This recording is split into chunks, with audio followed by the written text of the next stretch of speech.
Assalamualaikum warahmatullahi wabarakatuh. Alhamdulillahilladzi anzala alaina alkitaba tibyanan likulli syai'. Asyhadu an la ilaha illallah wahdahu la syarikalah wa asyhadu anna Muhammadan abduhu wa rasuluh sallallahu alaihi wa ala alihi wa sahbihi wa man walah wa man tabi'ahum bi ihsan ila yaumil qiyamah. Peserta kamusa yang dirahmati Allah Subhanahu wa taala, di sore ini kita akan melanjutkan pembahasan dari seri kajian pendidikan anak, yaitu pembahasan seputar hukum-hukum dan adab-adab dalam mendidik anak, di mana pada pertemuan terakhir kita sudah selesai membahas pada pasal ke-13, yaitu orang tua membawa anaknya yang masih kecil di majelisnya para ulama. Kita menginjak pada pasal yang ke-14, yaitu rihlah atau perginya anak untuk mencari ilmu. Ya. Rihlah itu biasanya masyhur dipakai untuk hal-hal yang berkaitan ketaatan kepada Allah, walaupun sebenarnya secara asal makna bahasa ya itu lebih luas daripada itu, tapi menjadi lebih masyhur untuk hal-hal yang berkaitan dengan ketaatan. Salah satunya adalah rihlah fi thalabil ilmi, yaitu rihlah di dalam menuntut ilmu. Dan dimaklumi ini maknanya sama dengan safar, ya, bepergian.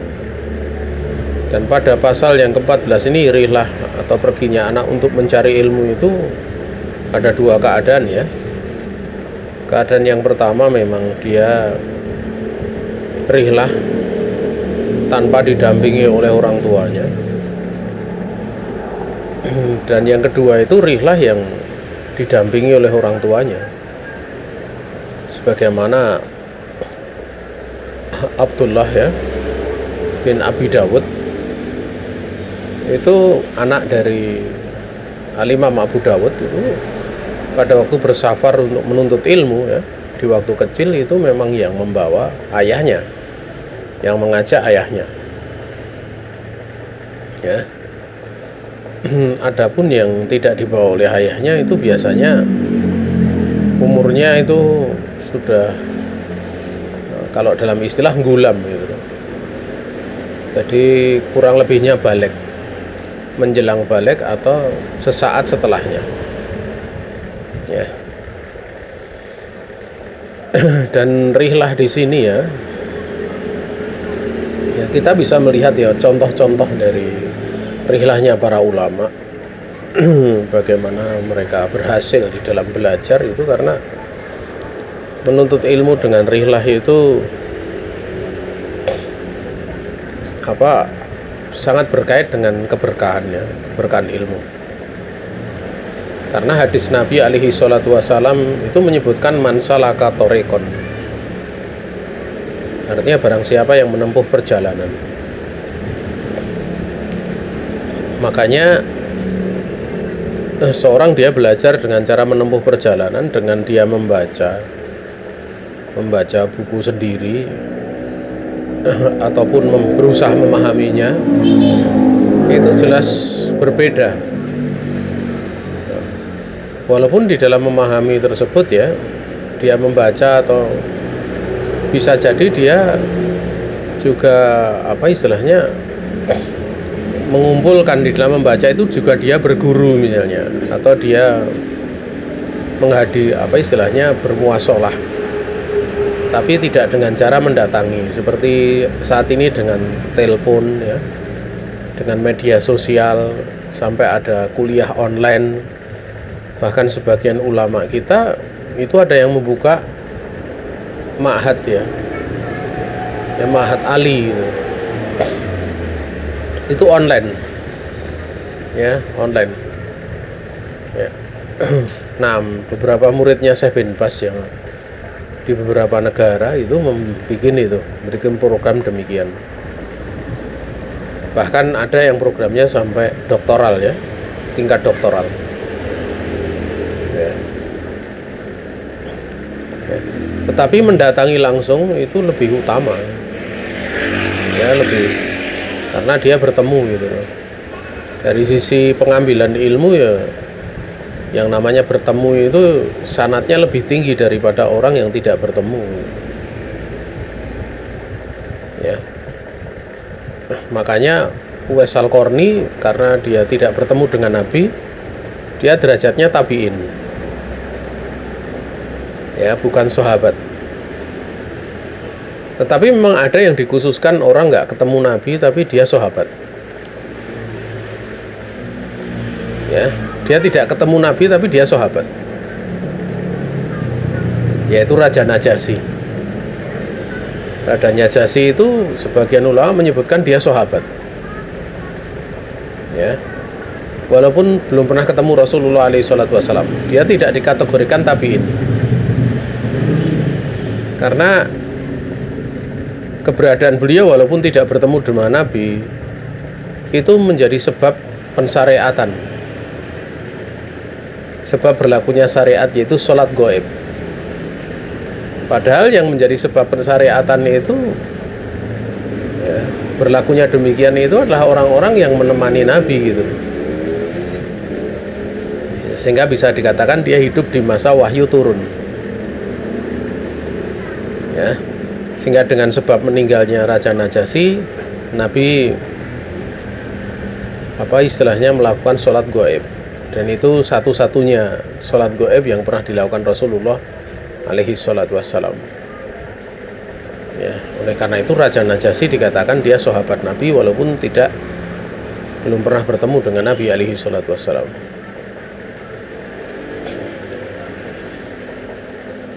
Saudara kaum muslimin yang dirahmati Allah Subhanahu wa taala, di dalam resum kalian itu ada perkataan Imam Syafi'i ya. Berkata Imam Syafi'i, qala Syafi'i rahimahullah taala, ataitu Malikan wa ana ibnu sintai asrota sanatan li aqra alaihi al-muwatta fastasgharani, di dalam kitab Hilyatul Auliya.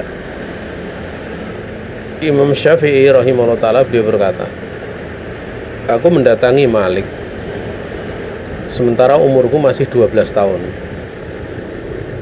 dalam rangka aku akan membaca di hadapan beliau itu Al-Muwatta. Maka Imam Malik memandang diriku itu masih kecil, mandang dirinya itu masih kecil, tetapi walaupun beliau umurnya 12 tahun, waktu itu sudah hafal Al-Muwatta ya. Beliau menghafal Al-Muwatta itu tidak di rumah ya, tapi selama dalam perjalanan mau menemui Imam Malik rahimahullah ta'ala. Menunjukkan kekuatan hafalan yang dipunyai oleh beliau. Dan beliau itu belajar kepada Imam Malik itu bisa sampai pada tobaqat yang tertinggi ya. Ya, tobaqat yang tertinggi. Pada tingkatan tertinggi.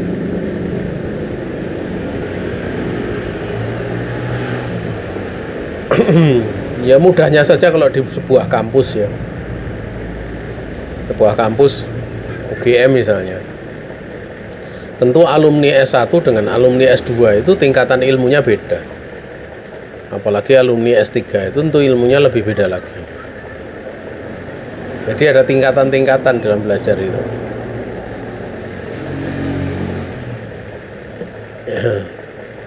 Nah,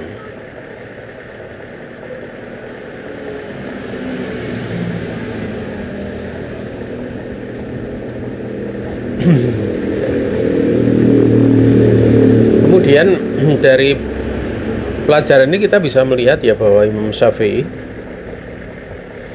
itu beliau kan istilahnya menemui Imam Malik dan beliau mengadakan rihlah ya, perjalanan ya. Beliau mencari guru yang dikenal ya sebagai seorang ulama yang muktabar.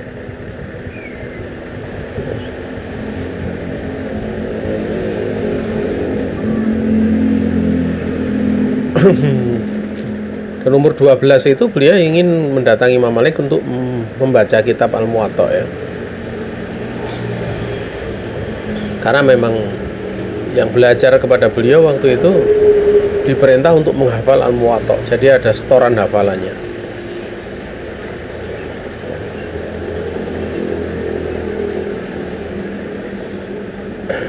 Kemudian ya, kisah yang selanjutnya adalah kisah dari Al-Khatib di dalam tarikh ya. Itu seputar perkataan Al-Khatib di dalam kitab tarikh ya. Beliau mengisahkan tentang Abu Dawud dan putranya ya. Beliau mengatakan Abdullah ibnu Sulaiman bin Al-Ash'ad ibni Ishaqi Al-Khatib ya.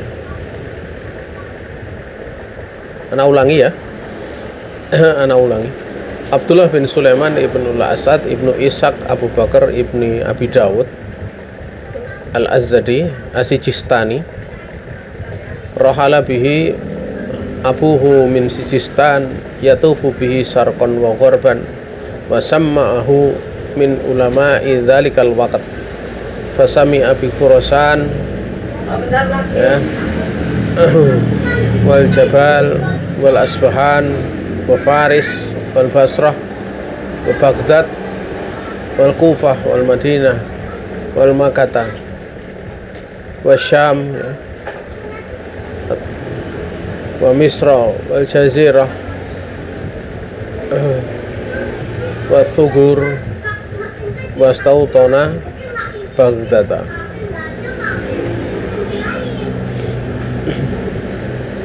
Berkata Khatib di dalam tarikhnya, Abdullah bin Sulaiman bin Al-Asad itu anak dari Al-Imam Abu Dawud ya.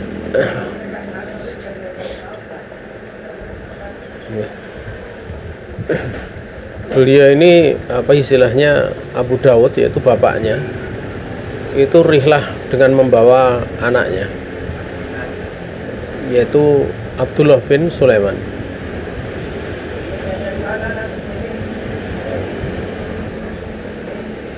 Rihlah dari Sijistan ya, kemudian berputar-putar ya, membawa anak tersebut ya, membawa putranya tersebut ke arah timur dan barat. Beliau berusaha memperdengarkan kepada anaknya tersebut, yaitu kepada Abdullah bin Sulaiman ya. Ya, memperdengarkan kepada para ulama yang ada di masa waktu itu, sehingga anaknya itu bisa mendengar dari ulama Khurasan, mendengar dari ulama ya, di daerah Al-Jabal, kemudian Asbahan, juga Faris itu versi, dan juga ulama Baghdad ya, ulama Basrah, ulama kota Basrah, Baghdad, dan juga Kufah, bahkan ulama kota Madinah serta Mekah, Syam, Mesir, dan seluruh Jazirah ya, Thugur ya. Dan kemudian beliau ini menempat di daerah Baghdad, Wastautona Baghdad ya. Akhirnya beliau kemudian setelah itu menempat di kota Baghdad, padahal beliau berasal dari Sijistan gitu. Nah, ini menuntut ilmu menjadikan terkadang seorang itu punya ilmu sehingga dia tidak pulang ke tempatnya ya. Dan ini tidak ada iskal seperti ini ya. Bagaimana dengan tanggung jawab untuk dia berdakwah di tempatnya? Ya, ini tidak keluar daripada pembahasan seputar hukum berdakwah itu sendiri setelah seorang menuntut ilmu. Hukumnya kan fardu kifayah ya, fardu kifayah. Dan terkadang seorang penuntut ilmu itu kalau menyampaikan di kampungnya ya, ya itu tentu butuh untuk beradaptasi ya, untuk mengajarkan kepada orang yang ada di sekitarnya.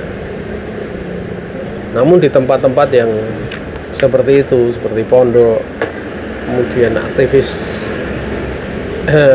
kegiatan agama, yang memang di situ banyak aktivitas kegiatan agama, tentu akan lebih mudah ya, tanpa kemudian ada yang mengganggu. Ya. Cukup jelas di sini. Jadi Abu Dawud demikian pula putranya Abdullah, itu keduanya rihlah. Dan masyhur ya kisah bagaimana Imam Abu Dawud mendandani salah satu putranya karena tatkala menemui Abu Saleh,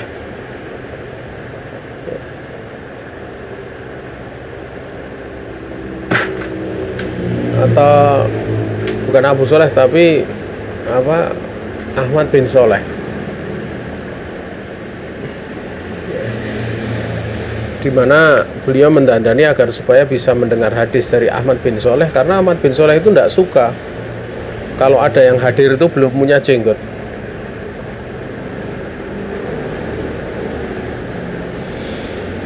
Nah, kemudian Ahmad bin Muhammad bin Sulaiman Ar-Razi Al-Hafidh yaqul ulida Abu Zur'ah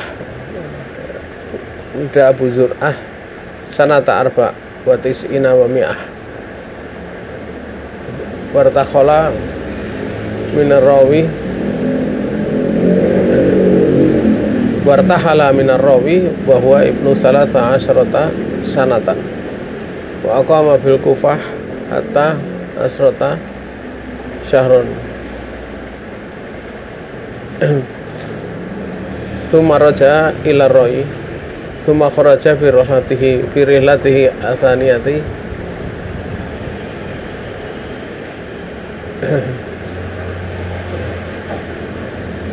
ana ulangi ya.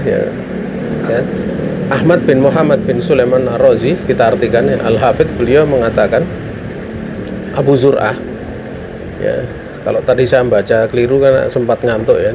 Ulida Abu Zur'ah sanata arba'a wa tis'ina wa mi'ah. Dilahirkan Abu Zur'ah itu pada tahun 194 Hijriah. Ya. Dan beliau berihlah dari daerah Razi ya. Ini daerah Razi itu banyak ulamanya ya, seperti Abu Hatim Ar-Razi, kemudian ini Abu Zur'ah Ar-Razi. Sementara beliau umurnya waktu itu masih 13 tahun ya. Umurnya masih berapa? 13 tahun. Wa qama bil Kufah asrata asyhurin. Beliau tinggal di kota Kufah itu selama 10 bulan. Tsumma raja'a ila Ra'i, kemudian beliau kembali kepada kampung Ra'i. Tapi di sana ternyata masih jadi tinggalnya itu cuma sementara lagi. Karena kemudian beliau keluar lagi, itu makharaja fi rihlati asaniyah. Kemudian beliau keluar untuk waktu yang kedua. Ya. Jadi setelah kembali ke Ra'i, tinggal sebentar, kemudian beliau keluar di tahun yang kedua.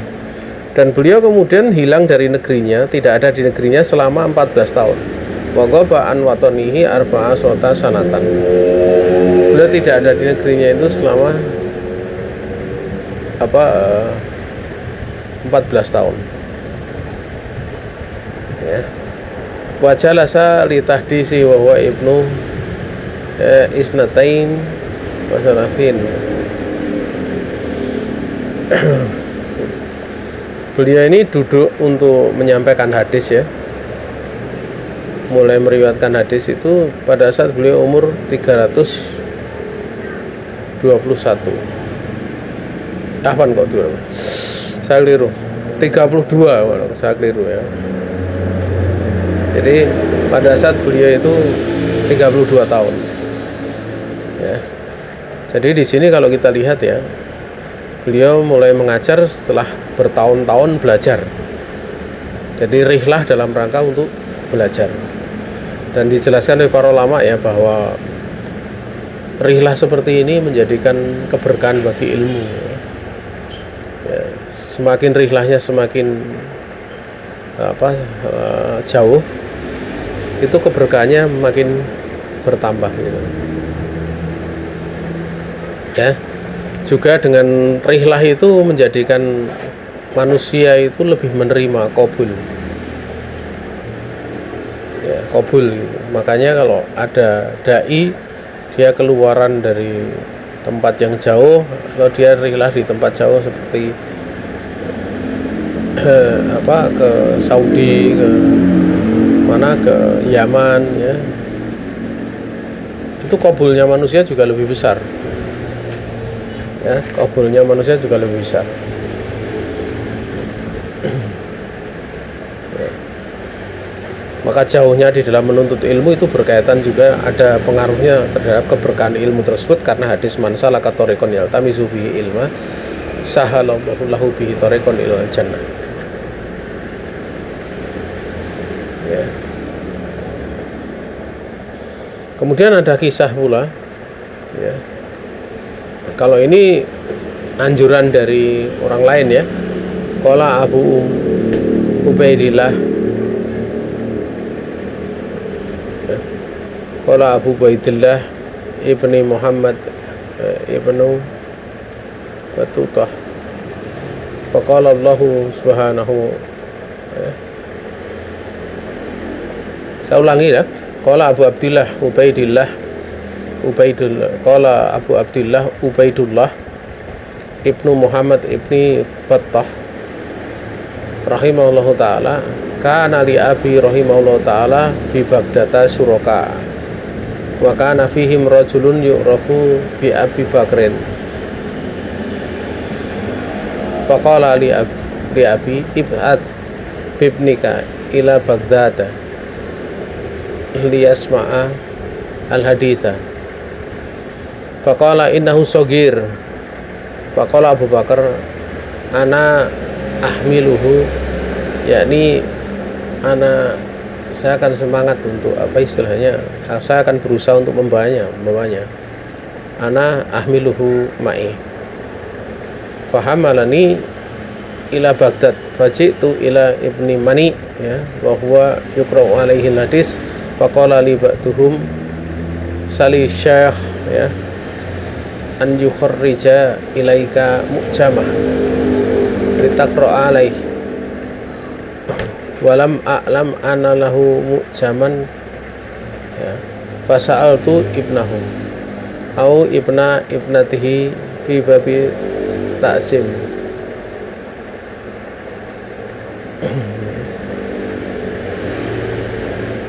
fi babi al-mu'jam ya. Faqala innahu yuridu darahima katsiratan. Faqultu li umi taqatun ya, li umi taqun mulhamun akhuduhu minha wa abi'uhu. Thumma qara'na alaihi kitab al-mu'jam fi nafarin khasin fi muddati asrati ayamin au qalla au kathur.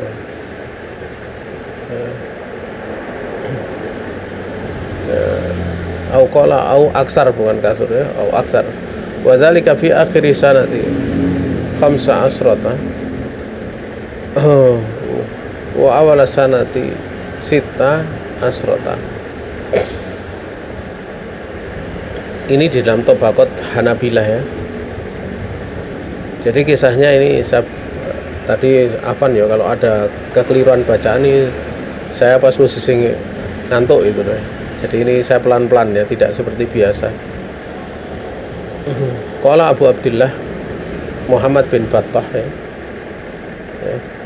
Rahimahullah ta'ala, bapakku rahimahullah ta'ala itu di kota Baghdad itu punya rekanan-rekanan, teman-teman.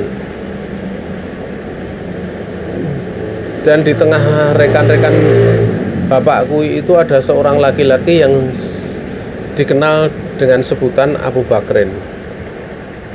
ya, maka dia berkata, apa istilahnya, faqala li abi, dia berkata kepada bapakku, ib'ats bibnika, anakmu ini diutus saja ke kota Baghdad untuk bisa mendengarkan hadis.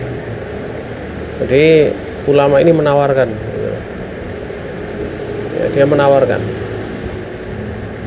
ya, yaitu Abu Bakar itu menawarkan.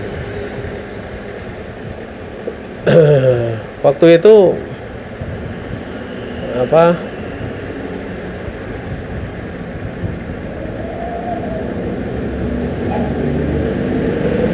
Abu Ubaid, ya, Abdullah ibnu Muhammad, ya, karena waktu itu masih kecil, ya, maka ayahnya, ya, yaitu kalau ayahnya berarti adalah Muhammad bin Battah, itu mengatakan, anakku ini masih kecil, innahu min Sulaiman.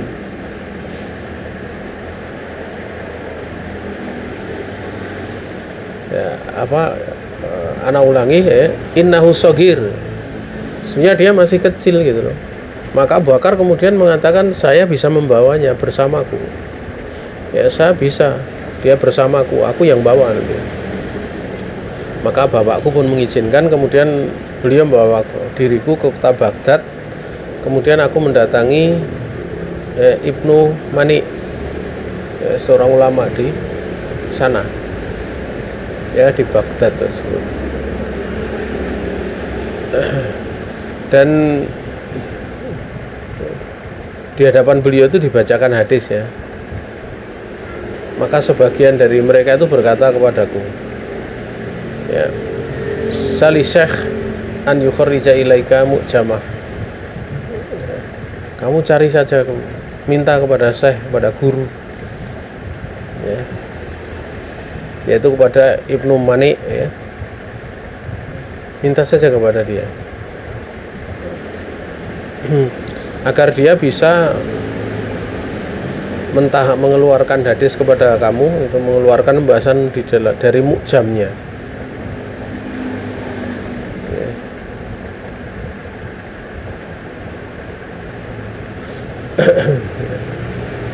Litaqra'ahu alaih, agar supaya kamu bisa membaca kitab tersebut di hadapannya.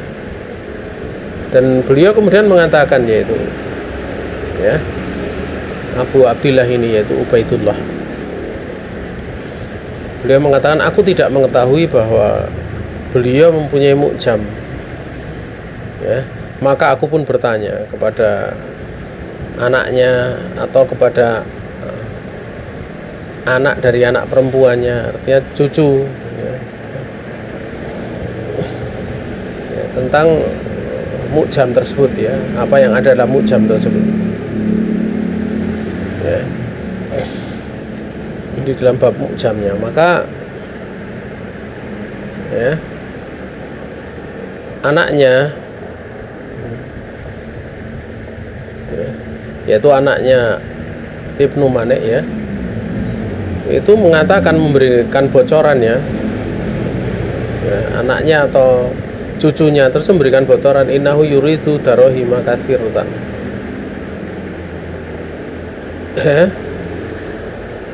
sesungguhnya dia menginginkan untuk mendapatkan dirham yang banyak. Kalau mau ngajar kitab itu mesti diberikan kepadanya itu apa, dirham yang banyak. Dan mengajar karena uang itu, kalau itu sekedar diikutkan, itu diperbolehkan, ya, diperbolehkan. Yang tidak diperbolehkan, itu menjadi niat utama. Kemudian selanjutnya, ya, ya, beliau mengatakan, yaitu siapa, Abu Abdillah, yaitu Ubaidillah tersebut, dia berkata, ya, ibuku itu punya apa, tokun muhtalam, apa, mulham, bukan muhtalam, mulham, ya, lahm, ya, Itu nama makanannya. Ibuku itu punya makanan itu. Kemudian aku pun mengambil sebagian dari makanan dan aku jual. Ya. Sehingga dia memang belajar ya kepada Abu Abdillah Ubaidillah itu dengan membawa uang. Ya, membawa uang. Karena anaknya demikian pula keponakannya ya, cucunya, anaknya dan cucunya itu menyebutkan bahwa dia menginginkan untuk mendapatkan dirham yang banyak, dan itu bukanlah sebuah celaan ya.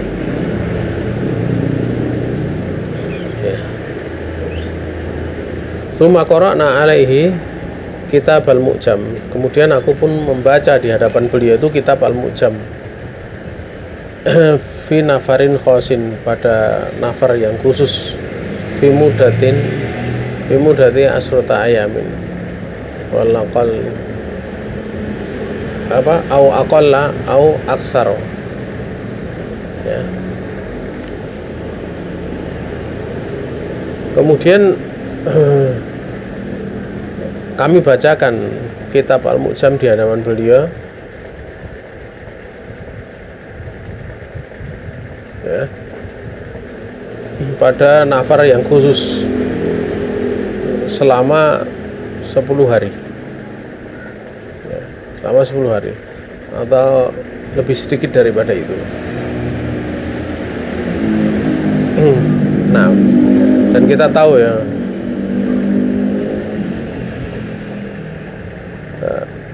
beliau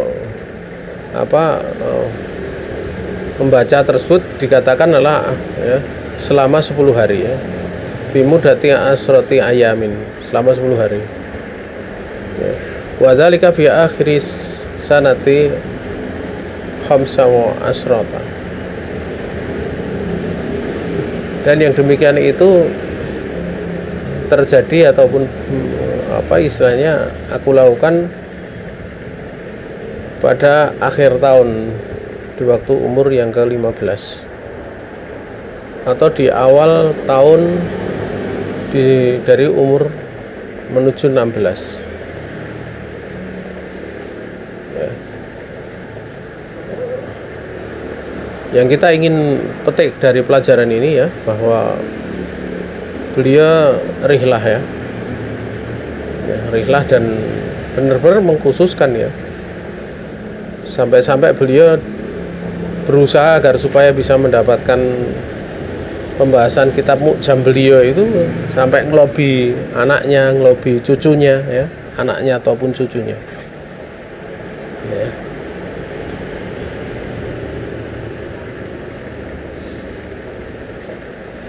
Nah,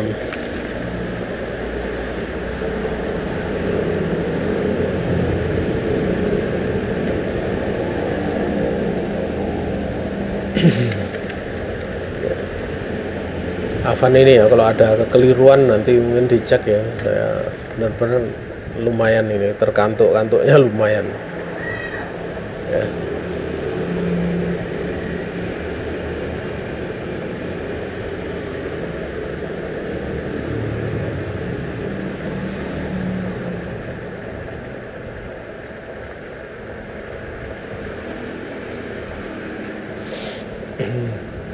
Kemudian berkata Abu Sahal Muhammad bin Sulaiman, qadima alaina Abul Hasan At-Turtusi Ad-Dahtami ya, Baghdada sanata ya, isnata ini wa isrina masalah sami'ah. Qala al-Hakim faqultu li Abil Hasan kaifa rawaita an haula wa innama waratul Iraq ba'dal isrin. Faqala qad kana abi hamalani ilal Iraq wa ana shagir li sama'i minhum thumma raddani ila Turdus. Berkata Abu Sahal Muhammad bin Sulaiman, tinggal di sekitar kami yaitu Abul Hasan At-Turtusi Ad-Dahtami ya.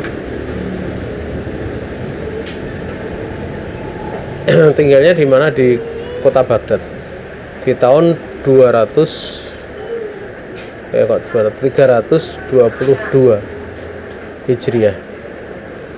Maka Al-Hakim kemudian berkata, aku kemudian berkata kepada Abil Hasan, bagaimana kamu bisa meriwayatkan dari mereka hadis tersebut?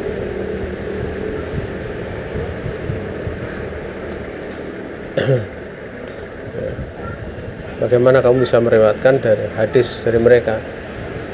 Bukankah sesungguhnya aku telah kembali dari Irak setelah 20 tahun? Maka kemudian beliau menjawab, ya, benar-benar ayahku telah membawaku ke Irak sementara aku masih kecil untuk mendengarkan dari mereka, ya, yang mendengarkan ilmu. Kemudian beliau mengembalikanku ke Turtusi, ya, daerah beliau. Sehingga kalau ada pertanyaan kaitannya dengan yang di atas, ya, kaifa rawaita an haulai wa inama waratul iraqa ba'dal isri, ini menjadi tidak iskal, ya, hal demikian itu tidak iskal karena memang beliau pernah rihlah, ya.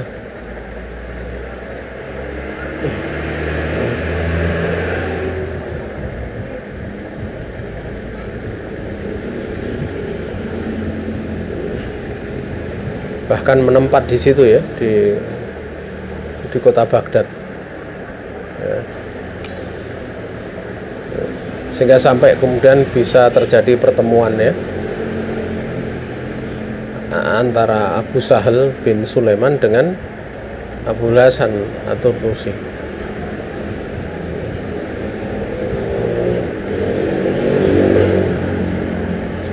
Kemudian ditanya Ibnu Qudamah, su'ila Ibnu Qudamah rahimahullah ta'ala an Abdillah ibni Umar ibni Abi Bakrin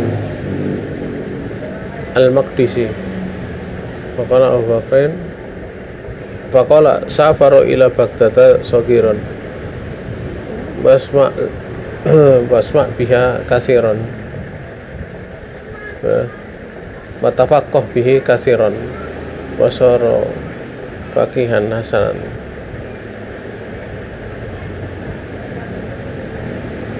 Ditanya Ibnu Qudamah rahimahullah ta'ala tentang Abdullah bin Umar bin Abi Bakar Al-Maqdisi.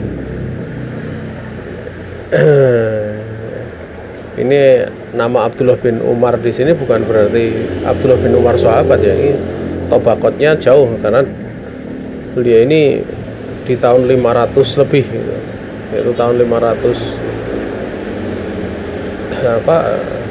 dia meninggal tahun 586, berarti kan sebelum itu, ya. Ditanya Ibnu Qudamah rahimahullah ta'ala tentang dia, tentang Abdullah bin Umar.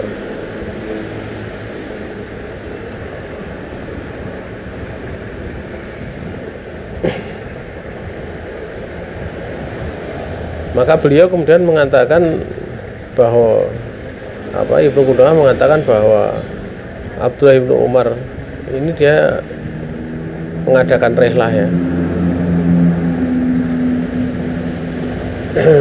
Rihlahnya kemana? Safarnya kemana? Kota Baghdad, zaman Khalifah.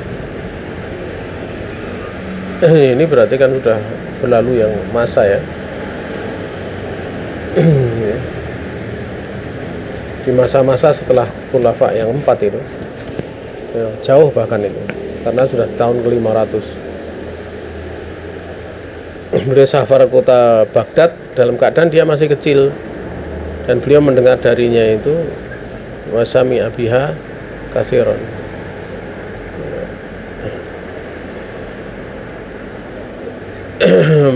mendengar banyak riwayat, ya.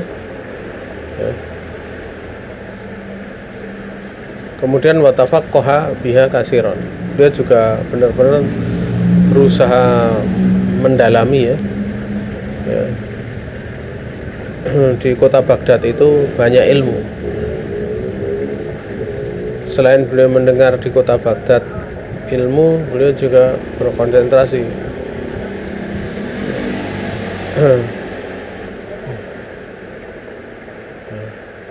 mendengar hadis yang banyak, juga memahami ya.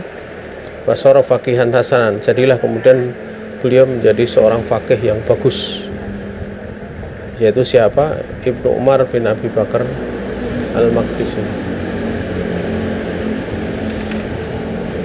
Yang jelas ya, di dalam rihlah ini dibutuhkan kesabaran yang besar gitu, kesabaran yang besar. Dan yang namanya rihlah itu kan kita tahu, safar sendiri adalah qit'atun minal adab, satu potongan dari adab. Mesti akan banyak persoalan. Di satu sisi banyak persoalan, di satu sisi menuntut ilmu. Dan menuntut ilmu itu juga bukan perkara ringan. Makanya di safar itu banyak persoalan. Kemudian menuntut ilmu juga bukan perkara yang ringan ya. Sehingga orang-orang yang menuntut ilmu itu biasanya kalau masih menuntut ilmu itu nggak akan nampak ya kehidupan yang lebih tertata setelah selesai menuntut ilmu. Ya, pakaiannya ya kayak gitu loh. Ciri khasnya kadang nampak sekali. Mau apa saja ya. Ya kalau kita lihat ya, sarungnya kadang juga nggak bagus, bajunya juga nggak bagus. Ya, karena konsentrasinya itu untuk belajar. Ya.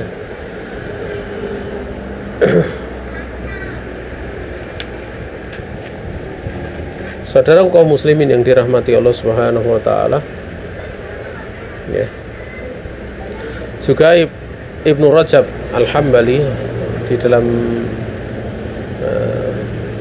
kitab tentang Tabaqatul Hanabilah ya, di dalam menyebutkan biografi Abdul Aziz ibni Ali ibni Nasr Al-Harani ya. Beliau menyebutkan ya, rohala ila Baghdad ya, fi sabahi sanatas taman wa sabaina wa khamsami'ah li talabil ilm.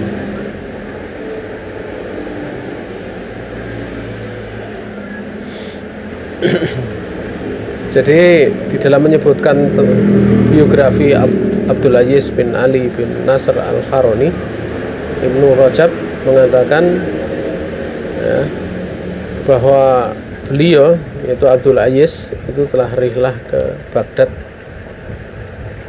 ya, pada masa kecilnya, yaitu tahun 578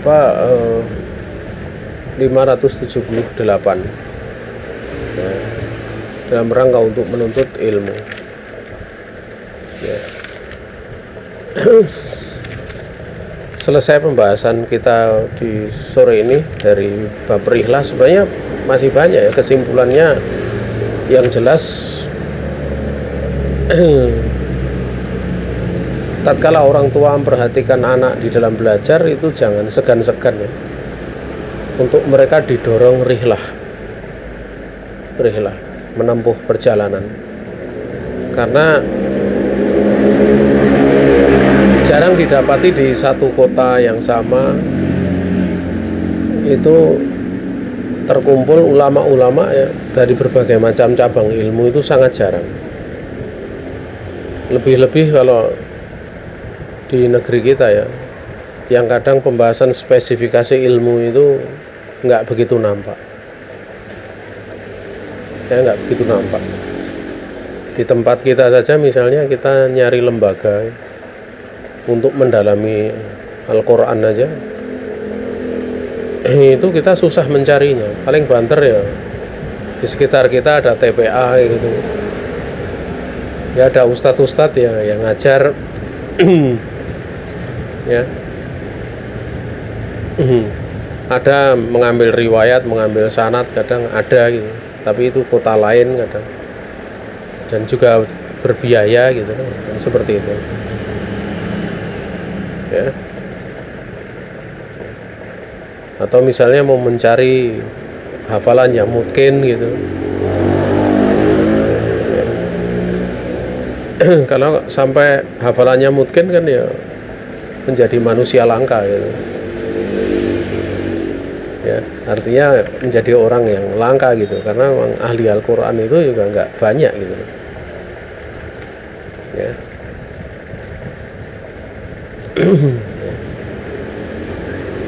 Apalagi sampai mungkin ya, mungkin bisa dites itu tidak pernah ada salahnya gitu, karena mungkin itu sampai seperti itu ya. Sehingga tatkala nanti hafal 30 juz itu ya, kalau dia mungkin ya dia nyemak 2-3 orang sekaligus dari juz berbeda ya dia bisa gitu, beda. Sehingga kalau orang lain nyemak itu ya, nyemak hafalan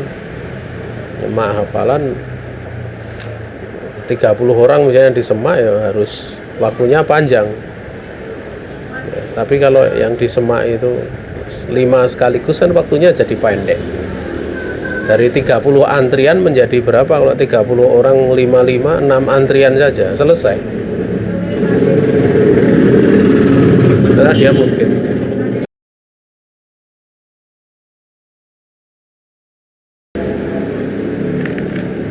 ya.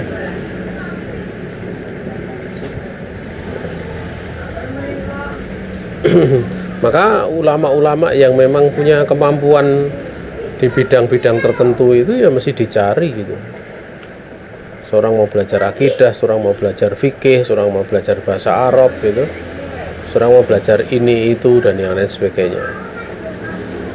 Beda kalau di satu tempat ada Syekhul Islam gitu, misalnya kayak di tempat kita, kota kita ada Syekhul Islam, tidak ada masalah, tidak perlu jauh-jauh, bisa belajar di situ ya. Maksudnya adalah orang yang seperti beliau gitu. Adapun Syekhul Islam kan beliau sudah meninggal ya.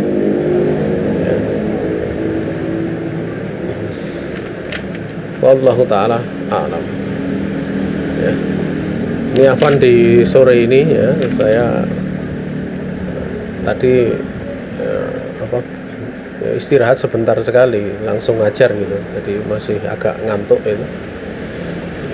Tadi sempat ada yang keloncat bacaannya atau mungkin kebaca dengan bacaan lain itu ya, karena saya yakin itu ada yang seperti itu banyak, tidak cuma 1-2 ya, tapi saya ulangi lagi bacaan sehingga lebih istilahnya lebih mengulang-ulang. Dan yang namanya pas ngajar posisi kayak gini ngantuk itu ya, mesti ngantuk ya, mesti kalian bisa bosan gitu loh.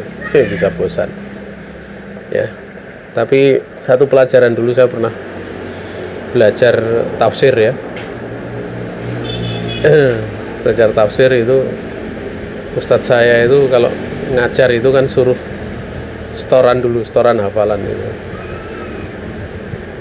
Ya, pada waktu setoran hafalan itu kalau pas saya yang baca, beliau tidur.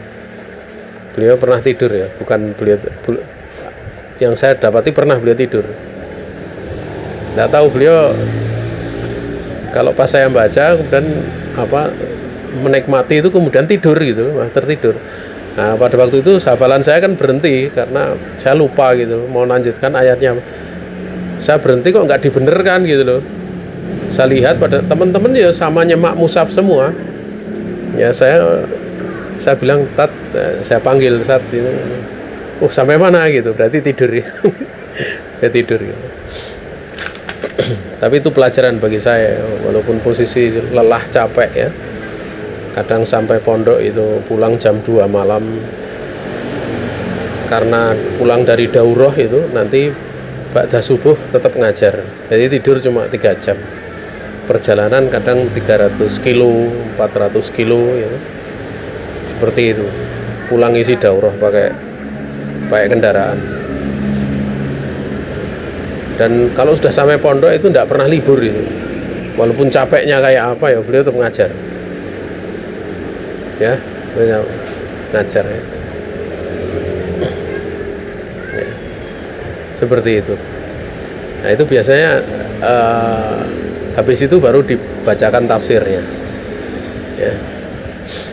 Jadi selain untuk belajar tersebut juga harus setoran gitu. Waktu itu belajar sampai surat An-Nisa ya. Dari depan itu surat An-Nisa. Kalau yang dari belakang itu dengan ustadz yang lainnya itu. Ya, jadi juz berapa itu? Juz 27. Ya juz 28 sampai juz amma. Ya. Sampai juz amma selesai gitu. Ya. Jadi di takhasus itu kadang ada syarat-syarat tertentu ya. Ada syarat-syarat tertentu kalau belajar ini gitu. Ya. Wallahu taala a'lam. Ya. Ini untuk kesekian kalinya saya ngajar. Selama saya tinggal di sini udah 2 kali saya ngantuk ngajar.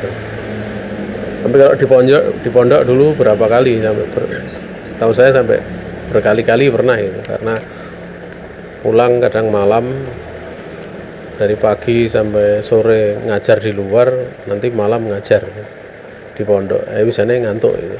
Belum sempat istirahat harus ngajar. Ya. Wallahu ta'ala alam. Ini saja yang bisa disampaikan, afwan ya, karena ini tadi saya sempat beberapa kali, tidak cuma 1 kali, saya hitung ya hampir setiap riwayat yang saya bacakan ada ngantuknya tadi. Kayaknya hanya riwayat pertama yang tidak ngantuk ya. Riwayat yang kedua tadi ada ngantuknya ya, riwayat tadi hampir mungkin semua gitu. Tapi tetap saya ulangi baca lagi kemudian. Ini saja yang bisa disampaikan ya. Kalau ada salah datang dari pribadi diri saya sendiri dan dari syaitan, saya istighfar kepada Allah Subhanahu wa taala. Kalau ada benar semata-mata keluasan rahmat Allah Subhanahu wa taala yang diberikan kepada kita, ya waktu dan tempat kami kembalikan kepada pembawa acara.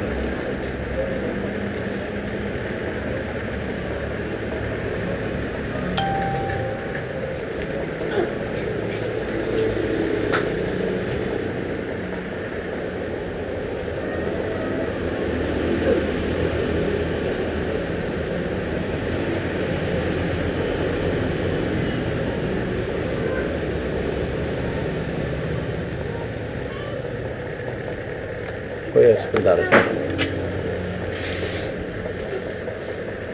Saya buka dulu pertanyaan dulu.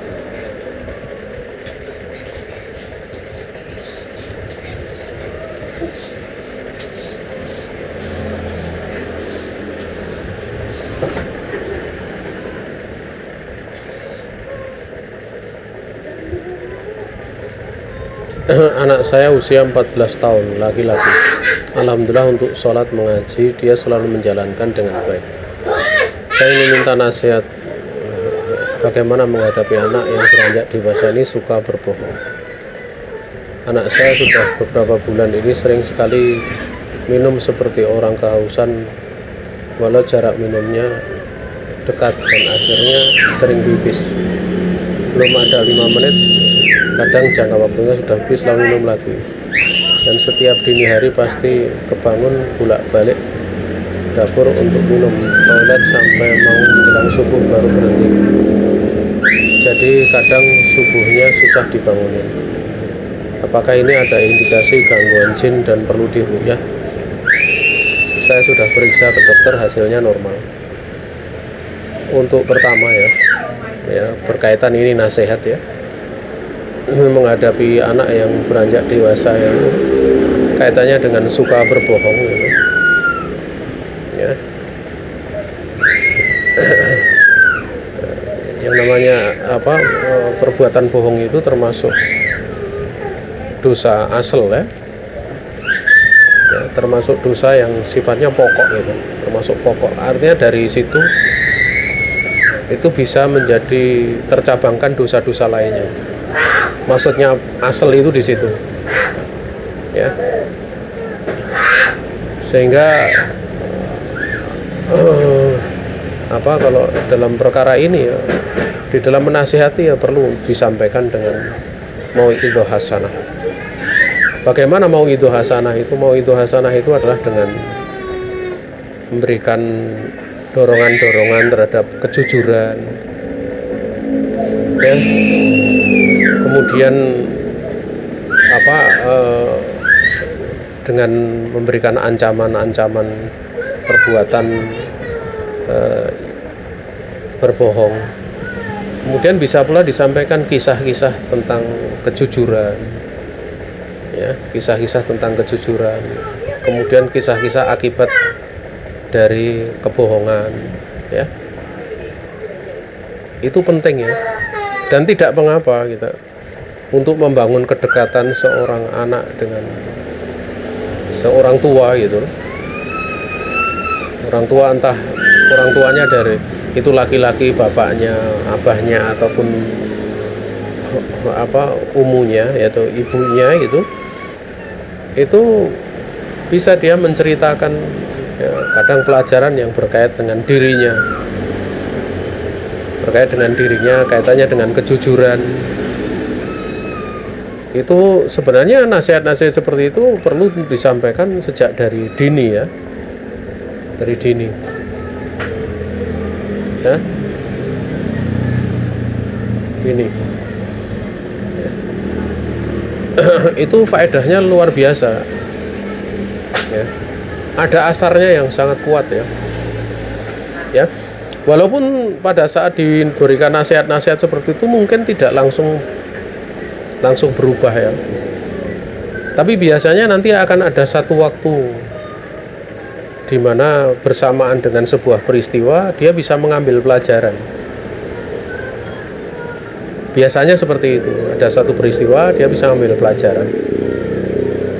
Nah, di saat itulah butuhnya doa. Kenapa? Karena antara kejadian yang terjadi kemudian dia ingat nasihat yang mungkin nasihat itu disampaikan dahulu, itu kan seperti membangkitkan memori di dalam hatinya dengan kejadian itu sehingga dia bisa mengambil ibrah, ya. Sebenarnya kalau kondisi seperti itu biasanya kaitannya dengan amal soleh seseorang, ketulusan seseorang terhadap adalah kaitannya dirinya sendiri, ketulusan dirinya sendiri itu ada pengaruh yang besar, atau amal soleh dirinya. Makanya kalau orang itu pernah belajar dan paham, itu kadang bisa lupa, kan? Dia kan bisa lupa. Tapi ada hal yang kadang menakjubkan, ya. Pada kondisi-kondisi tertentu, kondisi terdesak, dia bisa ingat gitu loh. Dan dia bisa ingat itu apakah dari dirinya? Bukan. Itu adalah bimbingan dari Allah. Nah, kalau sudah pada tahap ini gitu loh, misalnya ibu di situ menasehati, sudah dari kecil dinasehati jujur, terus kok tetap nggak ingat, sampai suatu saat ada peristiwa, kemudian dia menasehati dan dalam hatinya itu kemudian bersamaan dengan tumbuhnya keinginan untuk mengambil pelajaran. Nah, ini di sini pentingnya doa, ya, pentingnya doa, ya, sehingga di situ mesti tidak sekedar memberikan nasihat, ya. Juga doa, juga perlu seorang tua memperhatikan kesolehan dirinya, ya, karena kesolehan orang tua itu sangat berasar kepada anak, ya. Makanya ada pelajaran yang bagus, ya.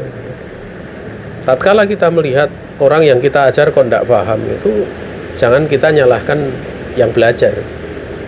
Bisa jadi karena kekurang solehan kita, kurang takwanya kita, sehingga orang yang diajar itu tidak paham. Karena apa? Karena mengajar itu kan dia memberikan irsyad, memberikan hidayah irsyad gitu. Dan diterangkan oleh para ulama, hidayah irsyad itu adalah sebab terbesar bagi hidayah taufik. Sampai hidayatul irsyad kok hidayah taufik nggak tercapai, itu ada sesuatu gitu. Mesti ada suatu kesalahan yang perlu untuk seorang konsentrasi. Makanya, ya, jangan istilahnya pertimbangan ini itu dan sebagainya itu kadang kalah dengan Itu kalau sudah usaha itu kalah dengan nanti doa gitu. Apalagi di saat sudah apa istilahnya berusaha ini itu kok nggak berhasil, itu tinggal doa ya, tinggal berdoa ya. Saya ada pengalaman tentang belajar gitu. Jadi guru-guru saya menginginkan saya mengajar, tapi saya nggak punya keinginan untuk mengajar karena saya nggak yakin itu ilmu saya itu nggak yakin ya. Padahal guru-guru saya menyuruh untuk mengajar. Sampai suatu saat ada salah satu murid saya yang dia pulang dari pondok, dia sudah jadi ngajak saya untuk ngajar juga, tapi saya menolak. Benar saya katakan saya masih ragu terhadap ilmu saya gitu. Saya bilang seperti itu, apakah benar atau enggak gitu. Kemudian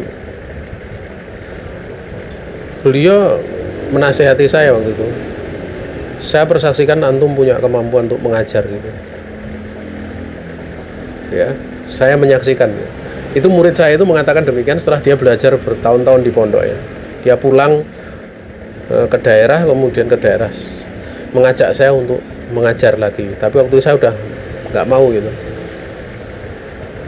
karena permintaan beliau yang saya anggap saya punya pandangan tentang keadaan beliau, diri beliau, ketulusannya. Akhirnya saya mau mengajar bareng beliau. Akhirnya saya mengajar. Selama mengajar itu saya nggak melihat hasil gitu, dan saya tambah nggak yakin kalau saya nggak mampu ngajar gitu, tambah yakin waktu itu. Kemudian tapi murid saya yang sudah jadi ustadz itu mengatakan terus bahwa untuk tetap mengajar, dia meyakinkan. Sampai suatu saat kemudian saya berdoa kepada Allah Subhanahu wa Ta'ala. Di dalam doa itu saya berdoa kepada Allah, tampakkanlah ya Allah kalau hambamu ya, Engkau berikan karunia ilmu sehingga bisa menyampaikan kepada manusia. Saya masih ingat itu doa itu saya ucapkan hampir 2 tahun. Tatkala saya mengajar itu kan waktu itu pelajaran ada fikih ada, tapi yang menjadi perhatian saya bahasa Arab waktu itu. Ya, bahasa Arab. Dari semua murid saya yang belajar bahasa Arab itu satu pun tidak ada yang bisa baca kitab.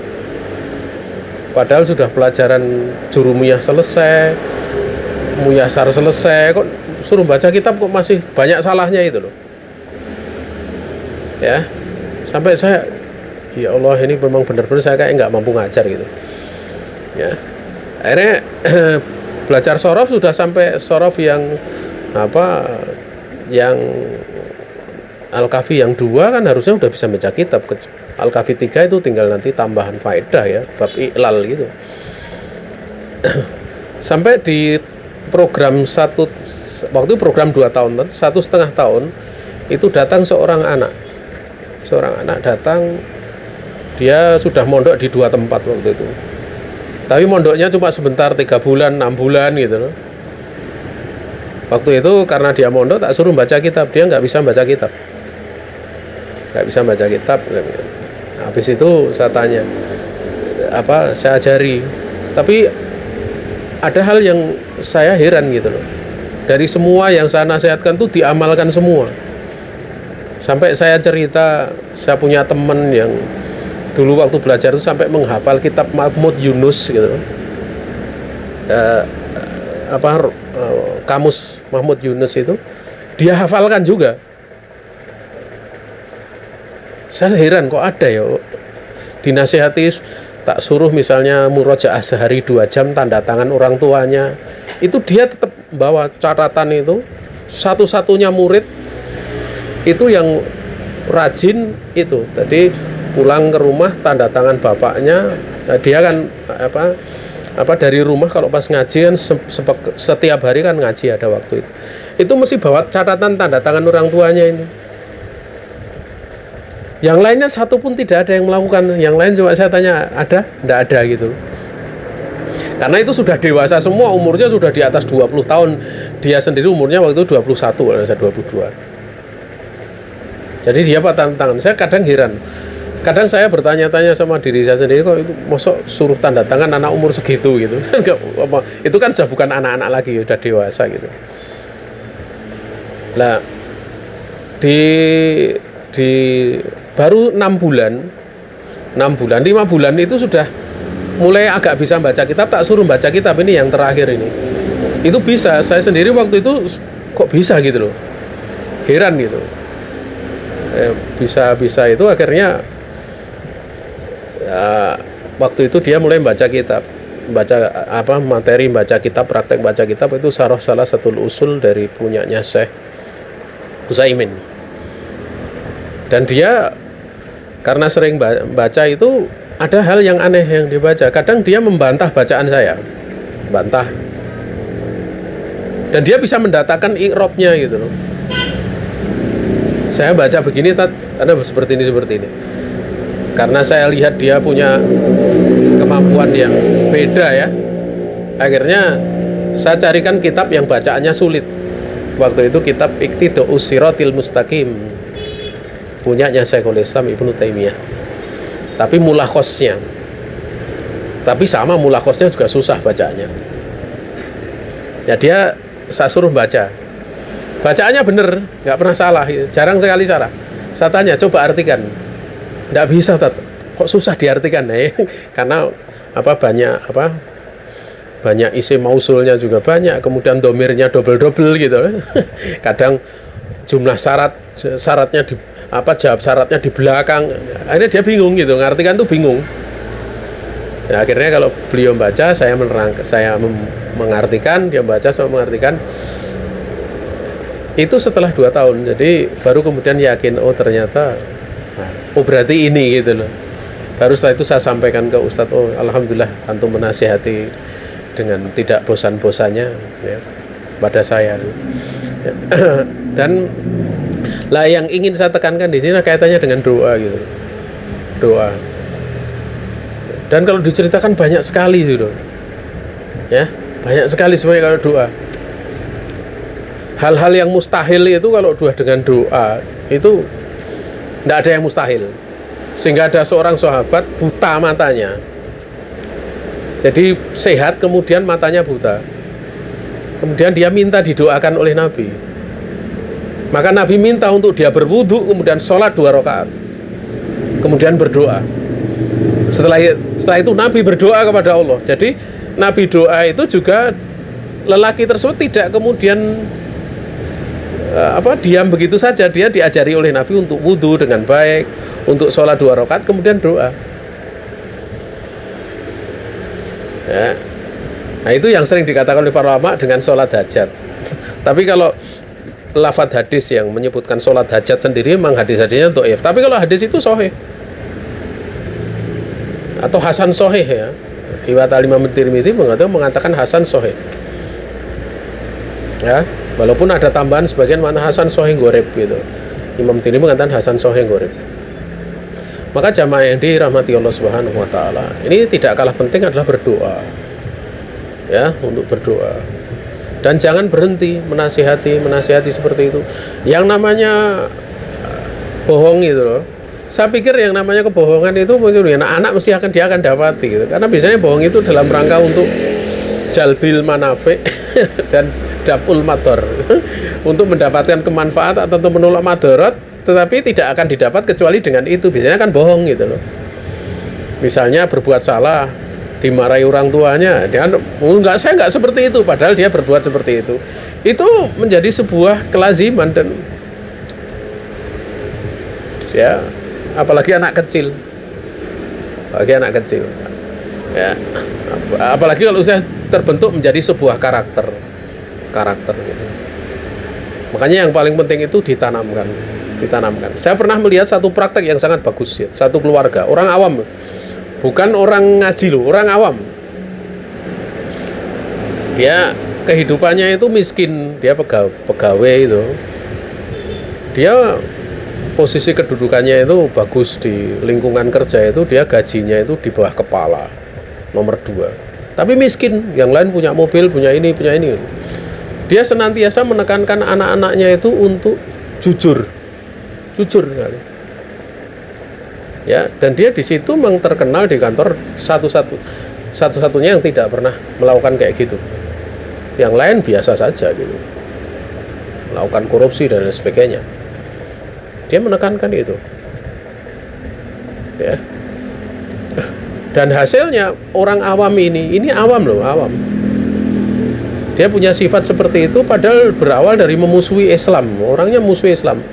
Tapi akhirnya mungkin karena dia seperti itu, dikaruniakan anak-anaknya itu kenal agama. Ya, kenal agama. Akhirnya buahnya apa? Anak-anaknya bisa menasehati beliau, dan beliau kemudian mau bertobat, bahkan cinta kepada agama ini, senang dengan Islam, bangga punya anak-anak yang taat kepada Allah Subhanahu wa ta'ala. Berawal dari kejujuran. Dari kejujuran. Ya. Makanya apa orang jujur itu kalau kita lihat ya, kita ndak usah kalau orang awam misalnya nggak usah melihat dari nas-nas ya, misalnya orang awam. Kadang kita lihat dari pelajaran saja, kan ada istilah misalnya kayak jujur itu ajur gitu. Itu kan salah gitu. Itu adalah ungkapan yang salah. Gitu. Sangat salah. Saya punya temen itu jujur. Ini temen ngaji, jujur.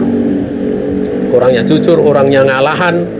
Sehingga kalau di dalam kegiatan apa saja itu kayak bahasa Jawanya diplekoto, tahu diplekoto, sering dimanfaatin gitu loh, diperintah sana sini, dia jujur, orangnya lugu, ya, dan dia diperalat seperti itu. Kadang temennya itu mengatakan, "Mbok, kamu jangan seperti itu," tapi dia tetap seperti itu. Tapi yang sangat menakjubkan ya, dia dapat kerja itu ditawari, dapat istri ditawari, ya. Bahkan saya pikir mau menjadi istrinya dia nggak mau, karena dia pernah gegar otak itu, sehingga kadang omongannya itu kadang nggak nyambung. Tetapi dia dalam kehidupannya apa saja itu mudah gitu loh, nggak susah gitu loh. Nggak seperti orang yang suka berbohong, itu kan susah kehidupannya. Dia kehidupannya bagus. Dia pergi kemana mesti ditawari ini. Kalau ketemu orang sukanya apa? Mijitin orang.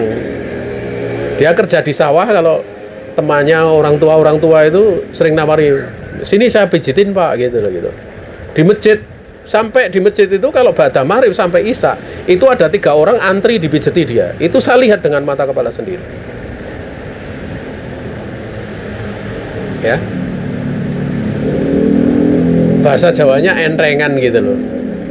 Dan kehidupannya dalam agama juga dapat petunjuk, kenal manhaj, ya. Di dalam hal dunia juga mudah. Orang lain mungkin susah ya. Kalau dia panen itu nanti pulang biasanya bawa ke masjid itu, bawa panen apa itu mesti bawa sayur. Saya kadang kok dikasih yang lain gitu. Itu kebiasaannya, dan yang dikasih itu tidak cuma saya. Ya. Artinya jamaah yang lain juga sering dikasih gitu. Nah itu apa, kalau jujur itu kebaikannya banyak sekali ya. Ya dengan mau itu hasanah gitu. Dan paling penting ya sebenarnya dijak ngaji. Karena kalau anak ya kadang dinasihati seperti itu kadang masa titik ya belum bisa nerima, kadang jengkel.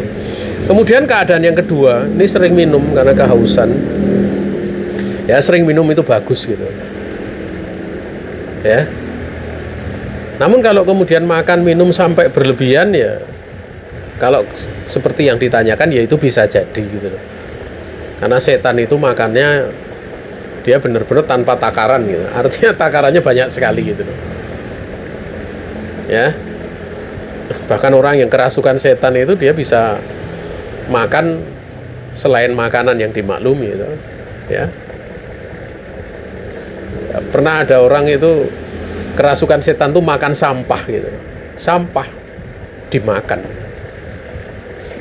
Waktu dia sadar, diceritakan kamu tadi makan sampah, dia sampai mau muntah itu rasanya.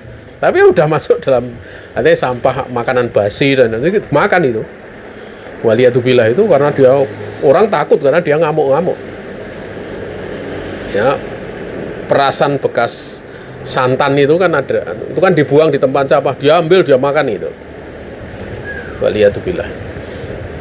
Adapun apa istilahnya, kalau sampai seperti ini ya memang ada indikasi ya. Apakah perlu untuk diruqyah? Ya kalau mau diperlukan ya kepada tukang ruqyah aja. Ya, ruqyah itu dibawa kepada tukang ruqyah, atau kalau bisa diruqyah sendiri itu. Ya. Karena meminta ruqyah itu ya sebenarnya minta ruqyah itu hukumnya kan makruh. Karena sebenarnya setiap orang itu kan dia bisa membaca Al-Qur'an. Kalau minta dibacakan Al-Qur'an orang lain, itu kan bisa menjadikan dia lebih percaya bukan pada bacaannya, tapi pada orangnya. Tapi misalnya memang tidak mampu ya dia minta kepada tukang ruqyah untuk diruqyah gitu. Kalau memang kena jin ya. Okay. Tapi yang saya khawatirkan bisa jadi tidak kena jin, tetapi dia digoda jin gitu, dengan was-was yang dahsyat. Nah ini yang susah. Kalau sudah seperti ini, walaupun jinnya itu tidak masuk, tetapi was-was itu sudah menguasai. Nah ini yang repot. Artinya setan itu dia cukup memberikan bisikan-bisikan dia. Kalau misalnya diruqyah ya dia setannya pergi, dia diruqyah ya manusia tidak ada masalah, setannya sudah tidak ada. Tapi nanti kapan sudah tidak ada yang baca, dia dekati lagi, menggoda lagi dengan bisikan-bisikan. Nah ini biasanya pikiran yang rusak, nanti pikirannya rusak. Makanya ini hanya bisa dilawan dengan ilmu ya. Dan bagaimana cara ya apa istilahnya untuk ilmu itu ya, dia menempuh dengan cara duduk di majelis ilmu ya. Karena duduk di majelis ilmu itu kalau sudah apa istilahnya tidak PPKM dan ya, atau dengan syarat-syarat tertentu gitu ya, itu dengan prokes itu apa hadir di majelis itu ada malaikat gitu loh. Ada malaikat, ada rahmat, turun sakinah gitu. Dulu ada seorang bapak ibu itu menangis di hadapan kami ya, menceritakan anaknya.